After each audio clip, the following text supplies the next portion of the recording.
dan mengambil sumpah Teuku Reza Fahlevi menjadi PJ Bupati Simelu. Ya, pengambilan sumpah jabatan dan pelantikan pejabat Bupati Simelu berlangsung di Anjong Monmata, Banda Aceh pada kemarin sore. Teuku Reza Fahlevi yang sebelumnya menjabat Sekda Aceh Jaya mengisi posisi sebagai penjabat Bupati Simelu menggantikan Ahmad Lia.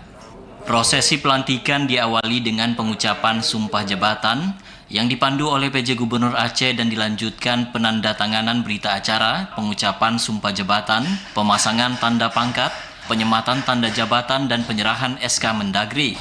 PJ Gubernur Bustami dalam arahannya menyampaikan selamat bekerja kepada Teuku Reza Fahlevi yang baru saja dilantik menjadi penjabat Bupati Simelu. Menurutnya, penjabat bupati diberikan tugas untuk menjalankan sistem pemerintahan secara transparan, akuntabel, dan taat hukum. Diharapkan agar APBK dapat dijalankan tepat waktu, sehingga gerak pembangunan dimulai lebih awal, meskipun terdapat beberapa tugas agenda nasional dan berlaku umum. Bahkan menurutnya, seorang penjabat bupati harus memberikan perhatian serius bagi upaya penurunan kasus stunting dan mengoptimalkan kinerja TPID guna mengantisipasi inflasi.